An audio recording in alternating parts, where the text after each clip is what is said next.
안녕하세요. 수포자 버스나기 인생수학 제26회 방송을 시작합니다. 저는 여러분과 인생수학을 이어주기 위해 노력하고 있는 이다리입니다. 오늘의 주제는 지난 시간에 말씀드린 대로 문제집 푸는 방법입니다. 그럼 문제집을 풀려면 뭐가 필요할까요?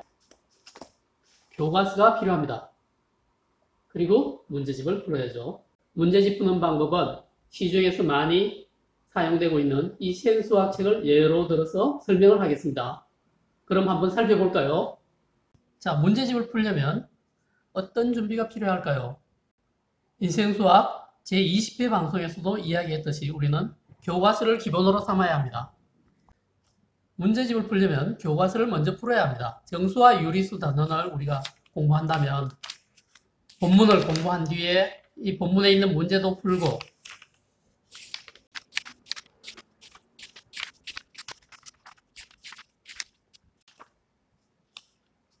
이런 부분도 풀고 중단은 마무리 문제를 풀고 계단은 마무리 문제도 다 푸는 거죠. 교과서를 가지고 그날 진도 나간 부분을 풉니다. 풀 때는 연습장에 푸는 게 좋죠. 연습장은 이런 종이를 절반을 접어서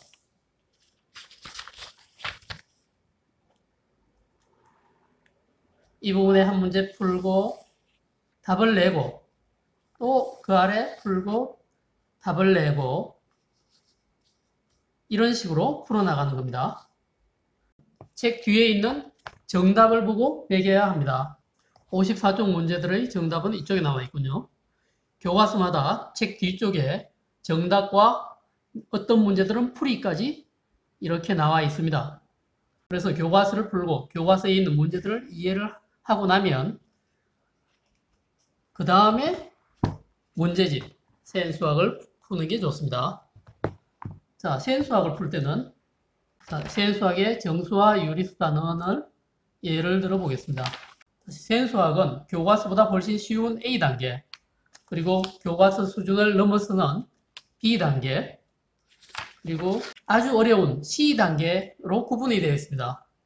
이 중에 교과서와 진도를 함께 나가는 것은 A단계와 B단계 정도면 충분할 것 같습니다. C단계는 A단계와 B단계 문제를 충분히 해결할 능력이 생긴 뒤에 풀어도 늦지 않습니다. 안 풀어도 되고요. 자, A단계에 가보면 이렇게 해설 부분이 나오는데요. 이 해설 부분은 읽을 필요가 없습니다. 왜냐? 이미 교과서에서 다 읽고 공부를 했던 거죠. 교과서 본문을 읽고 다 이해를 했던 거기 때문에 여기를 따로 더 읽고 공부를 하는 일은 할 필요가 없습니다. 바로 문제를 풉니다. A형 문제를 이렇게 몇 문제 풀고 매기고 다 풀고 나면 B형 문제로 갑니다. B형 문제는 A형 문제보다 좀 어렵습니다. 교과서보다도 어려운 문제들이 많습니다. 그래서 B형에서도 여기 작은 유형들이 구분이 되어 있는데 이 유형들의 힌트 같은 부분이 있습니다. 이 부분은 보지 마세요. 보면 안 됩니다. 이거 없이 여러분은 이미 교과서로 공부를 했기 때문에 바로 문제들을 풀면 됩니다. 문제는 서너 문제 풀어도 되고 6문제 정도를 풀어도 됩니다. 그 정도 푼 뒤에는 정답을 매깁니다. 그리고 틀린 것은 다시 풀기를 반복합니다. 그런데 그냥 풀어도 잘 안 되면 교과서 본문에 가서 다시 공부를 하고 옵니다. 교과서의 문제도 다시 풀어보기도 하고 그렇게 해서 여기서 안 되는 문제에 도전을 합니다. 그리고 다시 도전을 하고 그래서 맞을 때까지 도전을 하다가 도저히 안 되면 할 수 없이 풀이를 봅니다. 393번을 예를 들어서 보겠습니다. 이 문제는 교과서를 보고 연구를 해도 아무리 해도 풀 수가 없으면 풀이를 봐야죠. 이렇게 풀이에 가면 잘 설명을 해놨습니다. 풀이를 약간만 봐도 풀 것 같으면 그 문제를 다시 도전해서 풉니다. 그래도 안 되면 풀이를 끝까지 보고 연구해서 이 문제는 어떻게 푸는지 생각을 해봅니다. 그러나 이렇게 할 경우에도 이해가 안 되는 경우도 있습니다. 이 경우는 다음날 알만한 사람, 친구나 선생님이죠. 이런 사람들을 찾아가서 질문을 해서 배웁니다.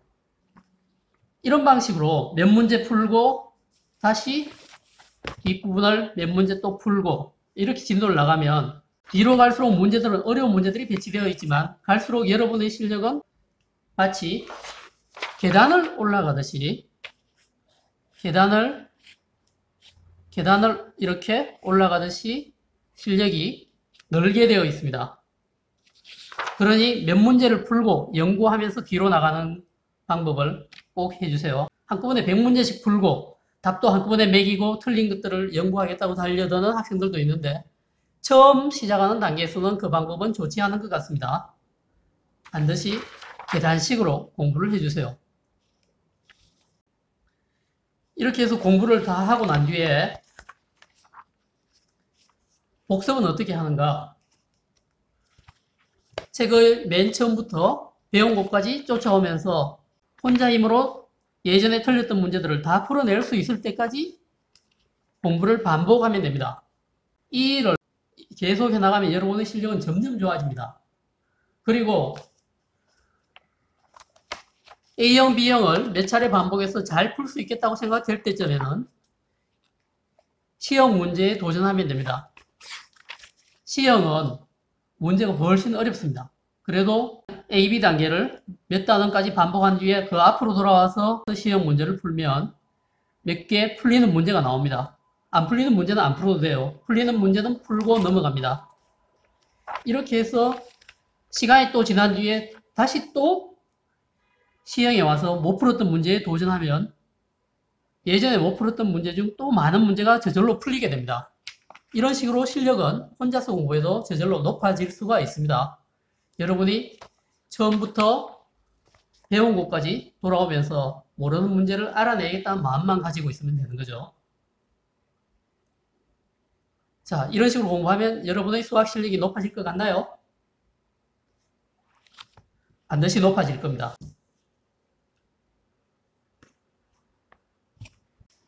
어떻습니까? 문제집을 풀면서 수학 실력을 높이는 방법을 잘 알겠습니까? 앞으로 이런 방법으로 여러분들이 꾸준히 공부를 한다면 여러분이 원하는 만큼 수학 실력을 쌓을 수 있을 겁니다. 자기한테 필요한 만큼 실력을 쌓기를 바랍니다. 그럼 다음 제27회 방송에서는 네모칸 채우기식인 방정식에 관해 얘기하겠습니다. 그때까지 안녕히 계세요.